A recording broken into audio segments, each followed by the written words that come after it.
بسم اللہ الرحمن الرحیم۔ السلام علیکم، میں سید عمران شفقت آپ کی خدمت میں حاضر ہوں۔ اسلام آباد ہائی کورٹ کے جسٹس محسن اختر کیانی کہتے ہیں کہ میں lieutenant general retired Asad Durrani کا جو مقدمہ تھا اس کا فیصلہ لکھنے کے قریب ہی تھا کہ پھر میں نے یہ ری تھنک کیا، ری وزٹ کیا کہ یہ کام میں نہیں کر سکتا۔ اور میں کیوں نہیں کر سکتا؟ وہ اس لیے نہیں کر سکتا کہ کچھ اس طرح کی وجوہات ہیں جو میں بیان بھی نہیں کر سکتا۔ تو یہ خبر میرے سامنے کھلی پڑی ہے، وہ میں آپ کو پڑھ کے سنا دیتا ہوں کہ جسٹس محسن اختر کیانی نے سماعت سے معذرت کرتے ہوئے نئے بینچ کی تشکیل کے لیے کیس واپس چیف جسٹس اطہر من اللہ کو بھجوا دیا ہے۔ جسٹس محسن اختر کیانی نے ریمارکس دیے کہ کیس کا سارا پس منظر جانتا ہوں اور فیصلہ بھی لکھنے کے مرحلے میں تھا، لیکن یہ افسوسناک ہے کہ کچھ ایسی وجوہات ہیں جو بتانا نہیں چاہتا، اور یہ کیس چیف جسٹس اطہر من اللہ کو بھیج رہا ہوں تاکہ وہ ایک نیا بینچ تشکیل دے دیں جو اس پر فیصلہ کر سکے۔ اب معاملہ یہ ہے کہ اسد درانی صاحب کا جو نام ہے وہ اکتوبر 2018 میں پاکستان کی جو مسلح افواج ہیں ان کی طرف سے یا جی ایچ کیو کی طرف سے ان کا نام جو ہے وہ ای سی ایل میں ڈالا گیا تھا، یا ان کے کہنے پہ ڈالا گیا تھا۔ اور وہ کیوں ڈالا گیا تھا؟ انہوں نے ایک کتاب لکھی تھی اسپائی کرونیکل، یہ انڈین جو را چیف ہیں ان کے ساتھ، سابق را چیف کے ساتھ مل کے انہوں نے یہ کتاب لکھی تھی، اور اس کے بعد ان کو وہ کہتے ہیں ان کے وکیل کے جی ایچ کیو نے چائے پہ بھی بلایا تھا، اور وہ کورٹ آف انکوائری کنڈکٹ ہوئی تھی یا انکوائری ہوئی تھی، اس میں یہ secret service of Pakistan act جو ہے اس کی خلاف ورزی کا ان کو مرتکب قرار دے کے ان کے خلاف کارروائی شروع ہے، اور اس کی جو اس جرم میں اگر یہ ثابت ہو جاتا ہے تو اس کی سنگین سزا ہے، یعنی جو سزائے موت ہے اس کی، اور جس کو کیپٹل پنشمنٹ کہتے ہیں پاکستان کے قانون میں۔ تو اب جو کہہ لیں کہ پھر اس کے بعد انہوں نے پھر اس تفتیش کے اوپر جو ساری ہوئی اس کتاب کے اوپر،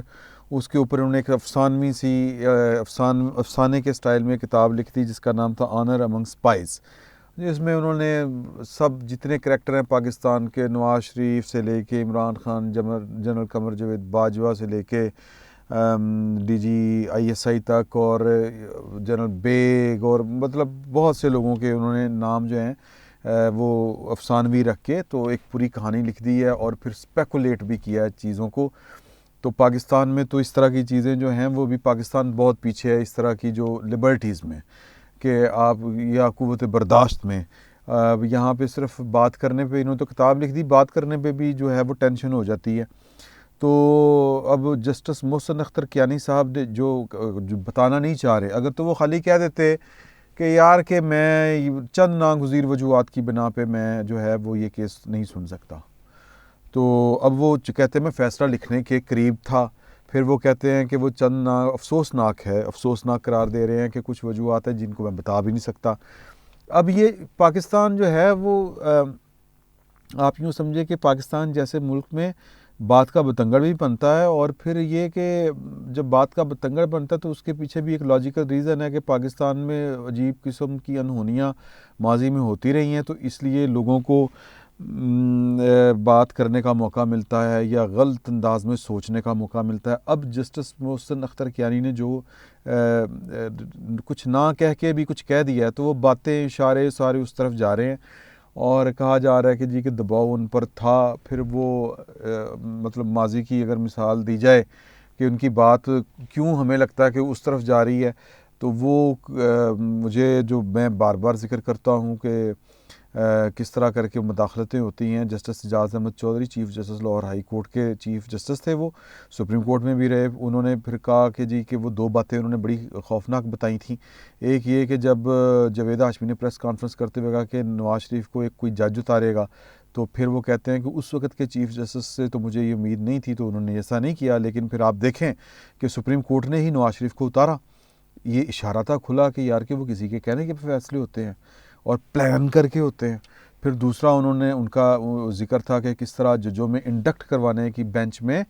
جج رکھوانے کی کوششیں ہوتی ہیں، وہ بھی انہوں نے ایک حوالہ دیا، خوفناک حوالہ تھا وہ بھی۔ مطلب یہ پھر اس کے بعد یہ کہ جسٹس شوکت صدیقی وہ کہتے ہیں کہ جی کہ میرے چیف جسٹس کو آ کے کہا گیا کہ شوکت صدیقی کو بینچ میں جو اپیل ہے نواز شریف اور مریم نواز کی اس میں بیٹھنے نہ دیا جائے، کیونکہ اگر وہ بیٹھے تو ہماری 5 سال کی محنت ضائع ہو جائے گی۔ تو مطلب یہ کہ پھر یہ اچانک سے قاضی فائز عیسیٰ صاحب کے خلاف ریفرنس آ جانا، پھر اچانک سے قاضی فائز عیسیٰ کے خلاف برادر ججوں کا فیصلہ دے دینا، انہونی ہے نا۔ تو پھر محسن اختر صاحب نے اگر نام نہیں لے رہے تو پھر وہ اس طرف دھیان جاتے ہیں۔ یا تو یہ ہے کہ ان کا جو ہے وہ دو ٹوک انداز میں یہ باتوں کی تردید بالکل ہونی چاہیے، اور ویسے بھی میں کوئی اور بات کرنا چاہتا ہوں، مجھے لگتا ہے کہ شاید اس طرح کی باتیں نہیں ہیں، اگر ہیں تو پھر وہ ظاہر ہے کہ اس میں ہمارا کوئی بس نہیں چل سکتا۔ جن دنوں جنرل قمر جاوید باجوہ صاحب چیف آف آرمی سٹاف تعینات ہوئے، بنائے گئے، تو ان دنوں پھر ان کے جو جتنے جاننے والے تھے، یہ ہوتا ہے پاکستان میں کہ کسی سیٹ کے اوپر کوئی ہمارا جاننے والا بیٹھ جائے تو ہم جو ہیں پھر نا، اور خصوصاً اس طرح کے عہدے کے اوپر جو بڑا میٹر کرنے والا عہدہ ہے پاکستان کے اندر، شاید اس سے زیادہ طاقتور کوئی اور عہدہ پاکستان میں ہے نہیں، ریاست پاکستان میں۔ تو پھر اس عہدے پر بیٹھنے والا شخص جو ہے وہ یوں چارج لیتے ہی اہم ترین آدمی ہو جاتا ہے پاکستان کا۔ تو پھر اس کے متعلق کہانیاں سامنے آتی ہیں، کچھ لوگوں کی جو تعلق داریاں ہوتی ہیں، اس بندے کا نبھا کس طرح ہے لوگوں کے ساتھ، اس کی عادتیں کیا ہیں، اس کا ماضی کیا ہے، وہ کس طرح کا فیوچرسٹک ہو سکتا ہے فیوچر میں، تو وہ یہ ساری باتیں ڈسکس ہوتی ہیں۔ جب یہ آئے تھے تو پھر ان کے جو جاننے والے لوگ ہیں جنہوں نے ان کے ساتھ بعض اس طرح کے بھی لوگ ہیں جنہوں نے سرو کیا ہوا ہے، اور وہ کہتے ہیں کہ یہ بڑے ڈیموکریٹک قسم کے آدمی ہیں، یہ کینیڈا کی جو اکیڈمی ہے وہاں سے ان کی ٹریننگ ہوئی ہے بطور ایک سولجر کے یا ایک آرمی افیسر کے۔ تو یہ جب اپنی جو نجی محفلوں میں اور جو فوجی محفلیں ہوتی تھیں وہاں پہ بیٹھا کرتے تھے تو ان کا جمہوریت کی طرف بہت زیادہ جھکاؤ ہوتا تھا، اور پھر خبریں بھی کچھ اس طرح کی ہیں جب یہ چیف آف آرمی سٹاف بنے تو جب یہ بطور آرمی چیف انہوں نے مختلف جو گیریزنز کے دورے کرنے شروع کیے، کورس کے گیریزنز کے، تو وہاں پہ جا کے یہ اپنے سولجرز کو، اپنی کمانڈ میں سرو کرنے والے افسروں کو، وہ ینگ ہوں، جونیئر ہوں، سینئر ہوں، ان کو کہا کرتے تھے کہ کس طرح جمہوریت اور چلتی ہے اور کس طرح اسٹیبلشمنٹ چلتی ہے، اور جمہوریت مطلب وہ بتایا کرتے تھے، کتابوں کے حوالے دیا کرتے تھے، انڈین ڈیموکریسی کا حوالہ دیا کرتے تھے، اس طرح کی خبریں شائع ہوتی تھیں۔ تو تاثر یہ تھا کہ، اور میرا تو ابھی بھی تاثر یہ ہے کہ جس طرح کر کے بہت سے لوگوں نے ان کا نام لے کے ان پر تنقید کی، تو ایک ڈیموکریٹک سوچ والا بندہ جو ہے اس کے اندر یہ برداشت والی جو ہے مادہ وہ ہوتا ہے، ورنہ تو ہمارے ہاں پولیٹیکل لوگ جو ہیں ان میں اتنی برداشت نہیں ہوتی جتنی قمر جاوید باجوہ صاحب نے دکھائی ہے۔ بہرحال کہنے کا مقصد یہ ہے کہ ایک اس طرح کا شہرت رکھنے والا آدمی، کہ ایک پرو ڈیموکریٹ آدمی، ڈیموکریسی پہ بلیو کرنے والا آدمی، اس کے دور میں اس طرح کی باتیں ہوں تو وہ تھوڑی سی عجیب لگتی ہیں۔ یا تو کوئی پروپیگنڈا ہے پاکستان کے اداروں کے خلاف، یا پھر کوئی کہہ لیں کہ چیزیں بدل گئی ہیں، یہی کہہ سکتے ہیں، یا یہ کہہ سکتے ہیں کہ جب پوزیشن میں یا چارج لینے کے بعد، صورتحال کا جائزہ لینے کے بعد آپ کو پتہ چلتا ہے کہ یار میں تو جن خیالات کا قائل تھا یہ چیزیں اس طرح سے بلڈ ہی نہیں ہیں۔ مطلب آپ فرض کریں کہ میں کسی کے ساتھ ڈیموکریٹکلی چلنا چاہتا ہوں، جمہوری انداز میں چلنا چاہتا ہوں، لیکن اگلی پارٹی جو ہے اس کا بیہیویئر اس طرح کا نہیں ہے، وہ رسپونڈ ہی اس طرح سے نہیں کرتی، تو پھر کیا حل ہے؟ مطلب وہ کہتے ہیں نا کہ جی کہ یہ ضروری تو نہیں کہ جو ایک ووٹ لینے والا آدمی ہے وہ ڈیموکریٹ بھی ہو، یا یہ بھی ضروری نہیں ہے کہ جو سروس آف پاکستان میں ہے وہ اس کو ڈیموکریسی کا پتہ ہی نہ ہو، تو یہ دونوں چیزیں وائس ورثہ ہو سکتی ہیں۔ تو بہرحال یہ جو جسٹس محسن اختر کیانی صاحب نے یہ آج جو معذرت کی ہے جنرل اسد درانی کے مقدمے کا فیصلہ دینے سے، کیونکہ کیس تو وہ سن چکے ہیں اور وہ فیصلے کے قریب تھے، یہ پاکستان کی پالیٹکس کے اندر اور پاکستان کے پاور سٹرکچر اور اسٹیٹ سٹرکچر کے اندر بڑے سوال اٹھا رہا ہے، اور سوال یہ ہے کہ پاکستان میں جو چیزیں جس طرح سے چل رہی تھیں شاید اسی طرح سے چل رہی ہیں.